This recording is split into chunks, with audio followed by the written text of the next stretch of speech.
Buenos días a todos, muchas gracias por su presencia, su asistencia.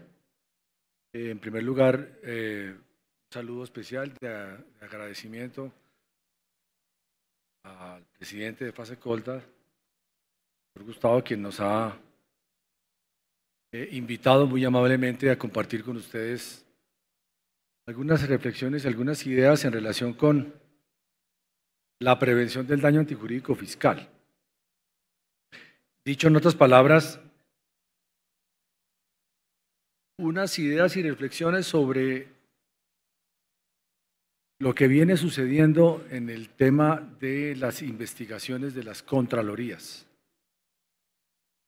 en relación con la responsabilidad fiscal, haciendo y poniendo énfasis en el aspecto específico de la vinculación de las compañías de seguros a través de sus pólizas. Y nosotros hemos sacado algunas ideas que quisiéramos compartir con ustedes, fruto de nuestra experiencia en la atención de estas investigaciones. En Medellín Durán Abogados, debo reconocerlo, el tema de la responsabilidad fiscal ha tenido un crecimiento exponencial en los últimos años. La verdad es que en las facultades de Derecho generalmente no hay una asignatura como tal de responsabilidad fiscal. No existe. Eso significa que en la práctica la atención de estos procesos de responsabilidad fiscal durante muchos años estuvo encargada a las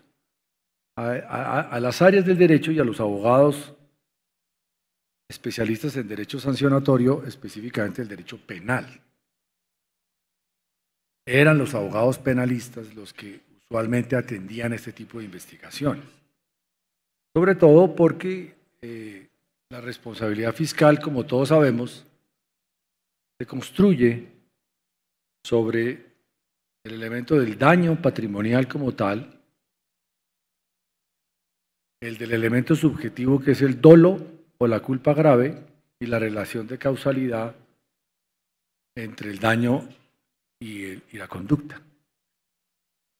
Sin embargo, con el paso del tiempo, pues se han venido estableciendo unos elementos muy específicos y particulares de las investigaciones fiscales que coinciden en algunos aspectos con el derecho penal, pero no en todos.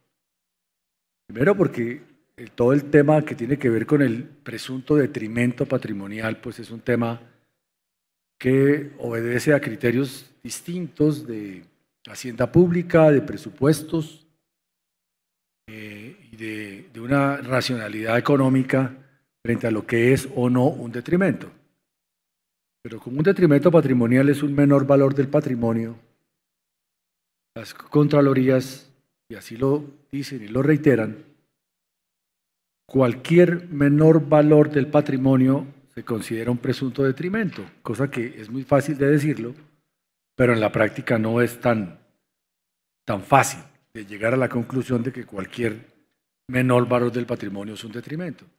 De tal manera que una cosa es el concepto de detrimento patrimonial y otra el del daño como tal. Por ejemplo, en una empresa industrial y comercial del Estado o en un contrato que involucre conceptos como industria, comercio, negocio, utilidad, proyección de un negocio, el concepto de un menor valor es connatural con cualquier negocio. El presupuesto y la proyección de un negocio no es sino un presupuesto.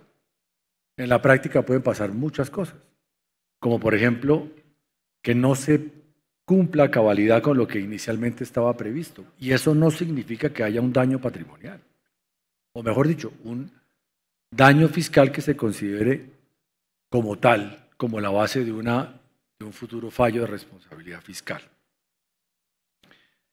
Y por otra parte, el tema de la vinculación de las compañías de seguros, que si bien es cierto, en la atención de los procesos fiscales, pues tiene que ocuparse del elemento subjetivo, es decir, dolo o culpa grave, y también del objetivo, que es el detrimento patrimonial o el presunto daño patrimonial. La lógica como tal del contrato es una lógica diferente, teniendo en cuenta que su fuente, su concepción y su ontología está enmarcada dentro de parámetros muy específicos, muy complejos, que usualmente la gente cree conocer, pero que en la práctica es más complejo de lo que inicialmente se cree.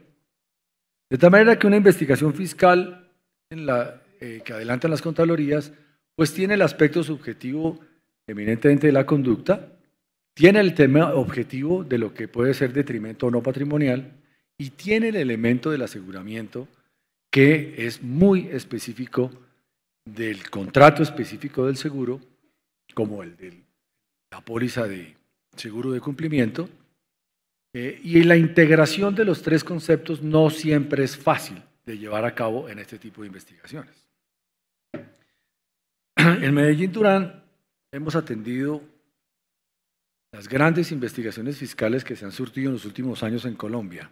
Cuando digo las grandes, solo por poner ejemplos, pues hemos estado o directa o indirectamente o a través del acompañamiento en la atención de las investigaciones o en las acciones de nulidad y restablecimiento del derecho que han venido después de esas investigaciones, en temas tan emblemáticos como Reficar, como Bioenergy, como el caso de Savia Perú de Ecopetrol, o el tema de Hidroituango, en fin, temas relacionados con Transmilenio, con el metro, en fin, las grandes investigaciones fiscales. Cuando hablo de grandes investigaciones fiscales es que en la propia Contraloría, ellos allá se encargan de definir unos elementos, unos temas que ellos llaman como emblemáticos, como paradigmáticos de las investigaciones fiscales, que usualmente coinciden con presuntos detrimentos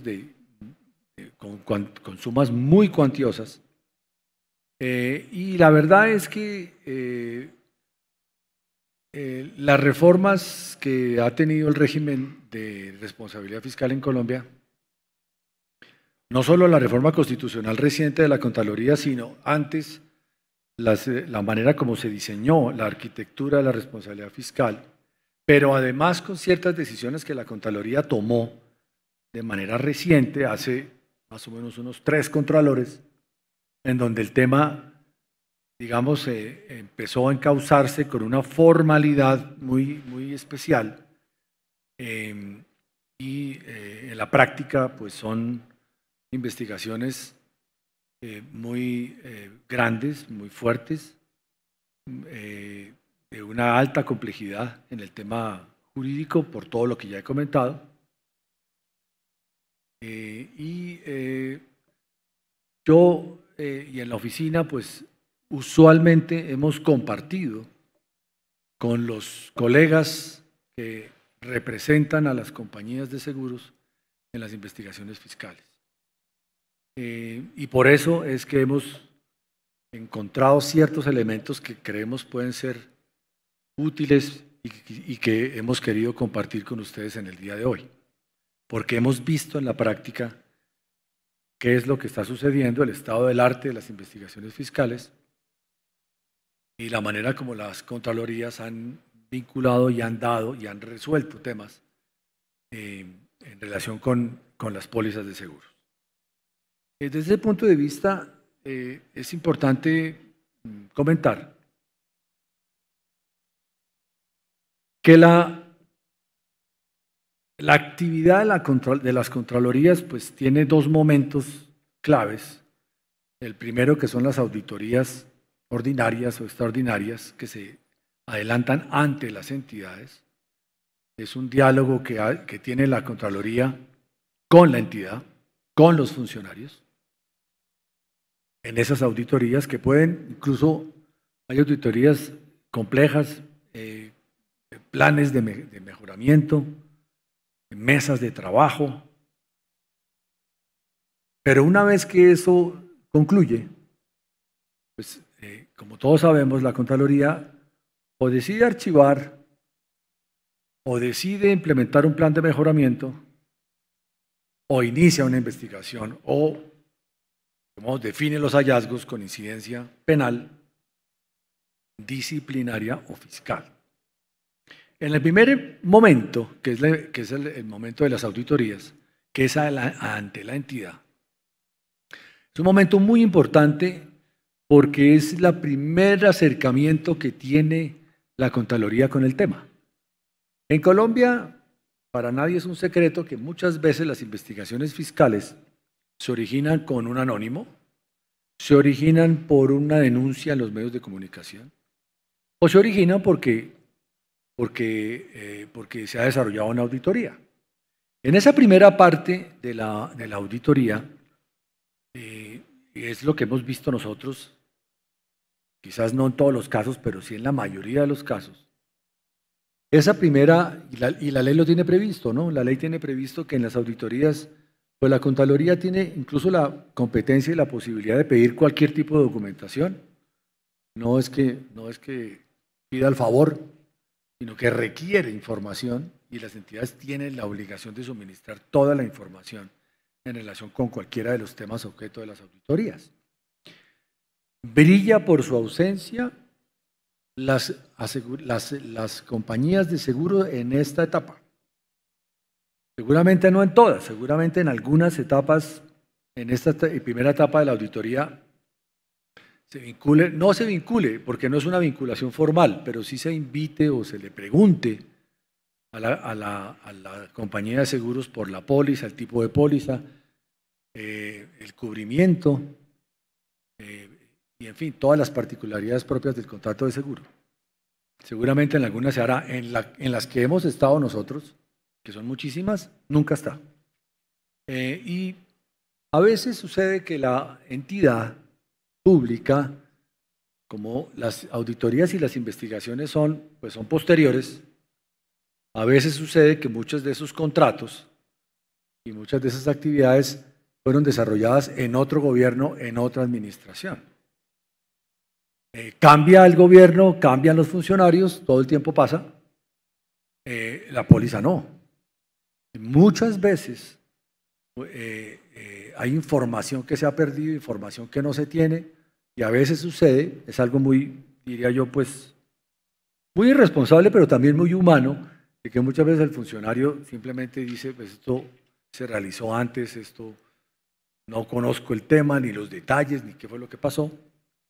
Y ahí hay un primer momento que hay que tener cuidado, y yo lo dejaría como un primer elemento de reflexión, de que las compañías de seguros que han expedido las pólizas de cumplimiento o de manejo de ley o de las pólizas que toman las compañías de seguros para sus funcionarios sean debidamente informadas de que hay una auditoría, de qué se está pidiendo en la auditoría y de la información que se deba suministrar. Ahí hay una duda y hay una inquietud válida, y ¿es pertinente o no estar en eso? Es posible que la compañía de seguros o incluso el corredor diga, pues ahí no tenemos nada que hacer, no tenemos nada que ver, pero en la práctica no es cierto. Porque finalmente, si hay archivo de la investigación, pues bueno, perfecto. Pero si no hay archivo de la investigación, de la auditoría, si se cierra la auditoría bien, sin observaciones, no hay problema. Pero si se cierra la auditoría con hallazgo, por ejemplo, el hallazgo fiscal o el hallazgo disciplinario, pues comienza la investigación propiamente dicha. Y la investigación, por ley, debe ser vinculada a la compañía de seguros. Y ahí hay un tema interesante para tener en cuenta que voy a compartir con ustedes, fruto de nuestra experiencia en la atención de todos esos procesos. Lo cierto es que esta primera parte de las auditorías son ante la entidad, son corporativas, pero si hay un hallazgo fiscal o disciplinario, si es penal, pues será un tema de fiscalía, ya deja de ser corporativo y se vuelve personal. Así está diseñado el modelo de investigación fiscal en Colombia. Hay muchas personas que lo critican. La entidad como que pierde, pierde información, la pista de lo que está pasando. Incluso entidades que saben que han abierto una investigación se acercan a la Contraloría a pedir información, abrieron investigación, no se vinculó, a quién vincularon, cuáles son los elementos de la investigación y simplemente le contestan, usted no es sujeto procesal en la investigación y no le contestan. Entonces, de ahí en adelante es más o menos sálvese quien pueda, es decir, ya no es corporativo, sino es personal. Y ya va contra el patrimonio de los funcionarios o exfuncionarios, en donde entra a jugar la póliza de manejo de funcionarios y, por supuesto, la póliza de cumplimiento ya sobre el objeto mismo del contrato. Pero cuando se abre la investigación, pues eso ya es un tema muy formal. Entre otras cosas, debo decirlo, esta investigación que tiene dos partes, que es una parte inicial o preliminar, que termina en un auto de imputación de responsabilidad fiscal o archivo. El auto de imputación de responsabilidad fiscal, que equivale más o menos a un pliego de cargos, es con el que formalmente se inicia el juicio fiscal. Y el juicio fiscal en realidad es un solo proceso, por una primera parte que es lo que mencionaba, la etapa preliminar, y una segunda parte que es el juicio fiscal como tal. Es un juicio con todas las formalidades de un juicio, de un proceso judicial, debido proceso, defensa, representación, pruebas, valoración de pruebas, alegatos, etcétera, etcétera. Pero está realizado por funcionarios públicos que toman las decisiones a través de actos administrativos. Cuando uno explica este diseño a personas, por ejemplo, a colegas de otros países, pues siempre, y con razón, dicen, pero ¿es un juicio o no es un juicio? ¿Es un proceso o no es un proceso? No, sí, es un proceso administrativo. Un proceso administrativo, pero ¿quién lo toma? ¿Jueces? No, no son jueces. A veces ni siquiera abogados, que son los equipos de investigación de las contralorías. Pero así está diseñado. Pero esto es muy interesante e importante tenerlo presente porque, como todos sabemos, las decisiones de las contralorías se toman a través de actos administrativos, resoluciones de la Contraloría, que son judicializables, que son demandables, ahí sí ante el contencioso, a través de la acción de nulidad y restablecimiento del derecho. Pero están conectados. La jurisdicción de lo contencioso administrativo ha reiterado hasta el cansancio que no realiza investigaciones fiscales, que no le corresponde seguir con la investigación fiscal, que la investigación y el juicio fiscal terminaron en la Contraloría. Y entonces, ¿qué pasa en el proceso de nulidad y restablecimiento del derecho? Pues que se limita a ciertos aspectos muy, muy puntuales del proceso. Por eso están conectados. Incluso si uno no ejerce los recursos en debida forma, que la ley nos da frente a la Contraloría, después no se pueden replicar o alegar si no se hicieron en debida forma cuando estaba abierta la investigación fiscal. O sea que sí están conectados, pero no es de recibo de la jurisdicción de lo contencioso administrativo volver otra vez a abrir la investigación fiscal. Eso es importante tenerlo en cuenta.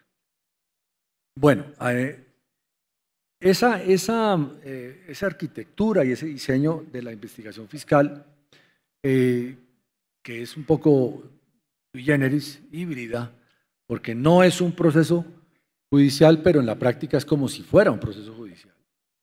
Y la Contraloría pues tiene la posibilidad de, como es una acción resarcitoria y lo que busca es el restablecimiento económico, pues recae sobre los patrimonios de las personas naturales, funcionarios o exfuncionarios. y por eso recaen, y por eso las medidas cautelares contra el patrimonio de los funcionarios, embargos y otro tipo de medidas cautelares, cauciones, etc. Esa dualidad en realidad, yo personalmente creo que no está bien diseñado, entre otras cosas porque usualmente el funcionario público está ejecutando políticas, instrucciones, en desarrollo de sus funciones pues tiene que tomar decisiones. No me refiero a las organizaciones criminales profesionales dedicadas a defraudar al patrimonio público, es decir, la corrupción, que es un tema distinto, es un tema penal, es un tema fiscal, es un tema que, pues, como es obvio, pues la condonación del dolo futuro no vale y por eso pues, la póliza tampoco lo cubre. Me refiero específicamente al tema fiscal. Y lo que hemos visto en los últimos años, porque cuando uno ya en confianza habla con los funcionarios de la Contraloría y dice, pero están haciendo una investigación por 3.000 o 5.000 o miles de millones de presuntos detrimentos y al final, pues si se declara que un funcionario público o exfuncionario público es responsable del detrimento, pues entonces tendrá que vivir unas 10 vidas para poder resarcir el patrimonio público. A lo que los contralores en petit comité y en confianza fácilmente dicen, para eso está la póliza. Entonces, esa manera primaria de ver la responsabilidad fiscal, a sabiendas que los funcionarios, personas naturales, no pueden asumir ese costo tan alto, pero sí las compañías de seguros, pues nos colocan en un tema adicional complejo, y es honrar el contrato como tal, pero viene el tema no solo de honrar el contrato y de pagar y de... en la práctica sucede que la Contraloría dice, pues como está vinculada a la compañía de seguros, pues que la compañía de seguros pague. Puede que la compañía de seguros tenga, por supuesto, una estructura y un músculo financiero distinto al de una persona natural, pero vaya y pregúntales a nuestros amigos y colegas de los reaseguradores. Y dicen, bueno, sí, usted responde y paga, muy bien, queda muy bien, pero finalmente que la plata va a salir de otro lado, todos sabemos de dónde.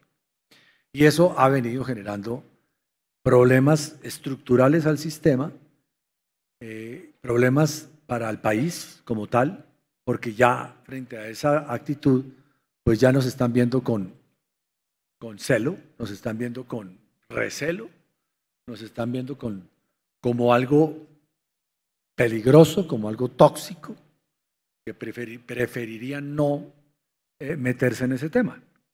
De tal manera que nosotros hemos diseñado en la oficina una actividad que se está desarrollando con éxito, que es la prevención del daño antijurídico fiscal. La prevención del daño antijurídico fiscal en la práctica es acompañar a las entidades y a los funcionarios públicos en la manera de tomar las decisiones. Todo el mundo sabe qué es el dolo, o bueno, uno más o menos intuye qué es el dolo y la culpa grave. Y en la práctica, las investigaciones por dolo son la excepción. El grueso de las investigaciones y de los fallos de responsabilidad fiscal son por culpa grave. Y la culpa grave, que es una gran negligencia, pues es un concepto muy amplio. Un concepto que en la práctica hay que examinar sobre cosas concretas. Y ya la Contraloría en sus fallos pues ha venido desarrollando qué es lo que ellos entienden por culpa grave. No lo que yo entiendo por culpa grave o lo que yo enseño en la universidad sobre qué es culpa y qué es culpa grave. Porque uno siempre dice, no, es que el funcionario público actúa como un buen padre de familia. Eso dice la ley, dice la jurisprudencia. Y como un buen padre de familia tiene que tomar las decisiones frente al patrimonio público. Y todos entendimos, como un buen padre de familia. ¿Y qué es un buen padre de familia? Pues le dicen a uno, no, pues con diligencia. Sí, pero eso en la práctica, ¿cómo funciona? No es solamente un tema teórico y pragmático o dogmático, sino hay que ir a examinar lo que la Contraloría en los últimos 10 años ha venido estableciendo sobre qué es debida diligencia, qué es ser un buen padre de familia y qué es una culpa grave. No, a veces los funcionarios dicen, no, yo pedí un concepto jurídico y pedí un concepto técnico y un concepto financiero y tomé la decisión.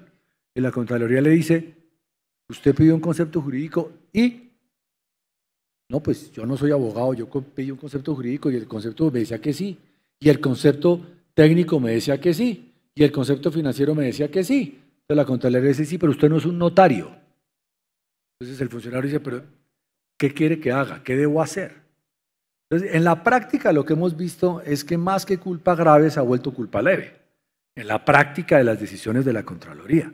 Que la Contraloría le dice al funcionario, no se contente con pedir un concepto jurídico, no se contente con pedir un concepto técnico o financiero. Debe además leerlo y saber si lo entendió o no lo entendió, etcétera, etcétera. Tengo un caso, ¿no? Corto, de una anécdota, con una decisión de la Junta de Ecopetrol, un tema muy complejo, en el que la Contraloría pide las actas de la Junta de Ecopetrol. En un tema emblemático que no es Reficar, es otro, pero por el estilo, en donde la Contraloría le pregunta a la Junta Directiva si pidió concepto técnico jurídico y si había documentos que soportaran la decisión, y sí los había. Piden los anexos de los documentos que sirvieron para tomar la decisión y estaban en inglés. Las investigaciones de la Contraloría no son en inglés, son todas en español. Entonces la Contraloría pregunta, ¿los documentos están en inglés? Entonces los miembros de la Junta dicen, sí, todos hablan inglés. ¿Qué nivel tienen de inglés? Certifíqueme el nivel de inglés para saber si lo que leyó lo entendió. Entonces, bueno, dice, bueno, esto ha cogido una dinámica muy fuerte en la práctica.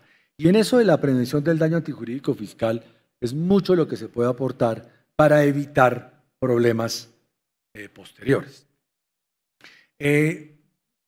Termino diciendo que cuando uno habla de prevención del daño antijurídico fiscal para las compañías de seguros, es un tema que hablamos con frecuencia con el presidente Pase Colda, porque sé que es un tema que preocupa. ¿Cómo hacer para prevenir los problemas que se generan frente a las responsabilidades fiscales? Porque, por ejemplo, en Colombia no hay responsabilidad objetiva, todos lo sabemos. El dolo y la culpa grave hay que desvirtuarla, pero a la compañía de seguros no es gestor fiscal. Entonces, frente a la compañía de seguros no es un tema de dolo y culpa grave, es un tema de contrato. En la práctica, con mis colegas abogados que han asumido las defensas de las compañías de seguros, en la práctica lo vemos, coincidimos en la estrategia de defensa en desvirtuar el dolo y la culpa grave. Claro, si se desvirtúa el dolo y la culpa grave, pues no hay responsabilidad fiscal, y si no hay responsabilidad fiscal, pues todos hacemos una fiesta y salimos avantes, ¿no es cierto? Pero frente a las auditorías, frente a las investigaciones preliminares y frente al juicio fiscal, la lógica del contrato de seguro y la estrategia de defensa coincide frente a desvirtuar dolo y culpa grave de los funcionarios, pero no es suficiente. Debo decirlo con respeto con los funcionarios de la Contraloría, no son expertos en el contrato de seguros. Este es un tema muy específico. Y entender qué tipo de póliza, qué cubría, qué exclusiones tenían. En el caso de Hidroituango, por ejemplo, que todos conocemos, pues al no ser gestores fiscales no hay solidaridad en la responsabilidad fiscal. Sin embargo, en algunas decisiones de la Contraloría en Hidroituango hablan de solidaridad entre los gestores fiscales y la compañía de seguros. Error. Ahí no existe solidaridad, no debe existir solidaridad. Son conceptos completamente distintos. O hacer, perdóneme la expresión, hacer vaca, sumar las pólizas, que fue un poco lo que pasó en Hidroituango. Venga, sumamos una y sumamos otra y hacemos como, vamos haciendo una vaca entre todas las pólizas. ¿Y cuáles pólizas? Las de manejo, las de cumplimiento. La Contraloría decía, no todas, no, pero todas no. No todas no. De tal manera que nosotros sugerimos, ya para terminar, que es muy importante unificar criterios de defensa ante las investigaciones fiscales, unificar entre las compañías de seguros y sus abogados criterios de defensa que no se limiten exclusivamente a coadyuvar o a apoyar la actividad de los abogados, de nosotros los abogados, en desvirtuar dolo y culpa grave. Es muy importante. Primero, estar debidamente informados de que hay una investigación, por ejemplo. Porque, ¿cómo se inicia la investigación? Se inicia la investigación porque llega un mail, llega un oficio al funcionario donde le dice lo han vinculado a una investigación. Hasta ahí la compañía no sabe. O a la entidad, ¿no es cierto? Estar oportunamente y debidamente informados de qué está pasando, si se abrió, si no se abrió, a quién se le abrió. Segundo, cuando se vincula, porque ¿qué hace la Contraloría? Le pide la información a la entidad de que informe pólizas, compañías, cubrimientos, para que envíe información, para que sean vinculados. A veces los vinculan, a veces no. Nosotros hemos tenido casos en que no se vincula la compañía de seguros. Uno diría, bueno, menos mal no nos vincularon. Eso es una victoria pírrica. No me vincularon, pero al final de la historia, y pasa, terminan vinculados al final cuando ya no hay nada que hacer, por ejemplo. Estar debidamente informados, estar adecuadamente informados. Coordinar la defensa con los abogados de los funcionarios y de las entidades para unificar estrategias, cada uno en lo suyo, y que no sea simplemente coadyuvar desvirtuar dolo y culpa grave por parte de los abogados. Definir políticas de prevención del daño antijurídico. No hay responsabilidad objetiva, pero frente a las pólizas pues no se predica la responsabilidad de que no hay responsabilidad objetiva, sino al contrario, es el contrato el que define la responsabilidad. Y promover, que creo que es muy importante hacerlo, jurisprudencia. Ya está empezando a aparecer jurisprudencia del contencioso administrativo sobre la manera de vincular a las compañías de seguros, a las pólizas, a su cubrimiento, a sus exclusiones, porque como eso lo han venido manejando un poco, yo diría un poco a la ligera, la compañía de seguros y la póliza. ¿Cuál póliza? ¿Cuál es la naturaleza de la póliza? ¿Qué cubre y qué no cubre? ¿Qué excluye? Etcétera. Ya en el caso de Reficar, por ejemplo, y en el caso de Hidroituango, que están siendo atendidas en el contencioso en sede judicial por nulidad y restablecimiento del derecho, conozco el caso específico de Hidroituango en el que estoy actuando en ese proceso.